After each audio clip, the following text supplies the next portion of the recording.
حاصل کرتے.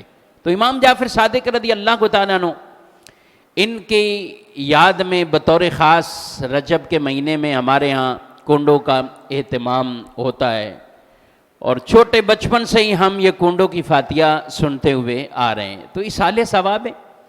امام جعفر صادق رضی اللہ تعالیٰ عنہ کی تاریخ وصال کے اندر آپ کے جو تاریخ ہے اس میں یہ کچھ اختلاف پایا جاتا ہے.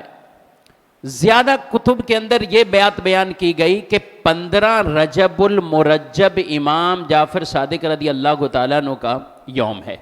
15 رجب المرجب. ہمارے ہاں عمومی طور پر 22 رجب المرجب میں ان کے نام کی فاتحہ کنڈوں کا اہتمام ہوتا ہے. اصالِ ثواب ہے، کوئی اس میں ممانعت والی بات نہیں ہے. پہلے کرتا ہے تو بھی ٹھیک ہے، بعد میں کرتا ہے تو بھی ٹھیک ہے، مقصود ثواب پہنچانا. 22 رجب بطور خاص حضرت امیر معاویہ رضی اللہ تعالیٰ عنہ کا بھی یوم ہے. تو اس لیے جب 22 رجب کو آپ کر رہے ہیں تو 7 امیر معاویہ رضی اللہ تعالیٰ عنہ کے بھی، ان کے بھی اصالِ ثواب کے لیے جو آپ انتظام کرتے ہیں، اہتمام کرتے ہیں، ان کی بھی نیت کریں اور اس طرح اس فاتحہ کو آپ دلائیں.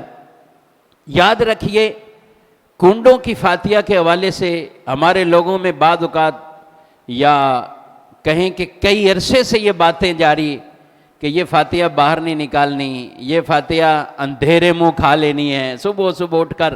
اب تو پھر بھی کچھ لوگ اس کا اہتمام کم کرتے ہیں، لیکن کئی سال پہلے تو اس کا بڑا اہتمام ہوتا. راتوں کو اٹھ کے اندھیرے میں آنی، جس نے کھانی ہے وہ بھی اندھیرے میں آئے گا، صبح صبح آئے گا اور آ کر کہے گا بچوں کو شامل نہیں کرنا ہے، پتہ نہ چلے. ابے یہ کس نے پھیلا دی یہ چیزیں؟ اصالِ ثواب کے لیے ان کوئی قیودات، رات میں ہو، دن میں ہو، صبح ہو، شام ہو، کھانا یہی ہونا ضروری ہے، یہ بھی کوئی ضروری نہیں.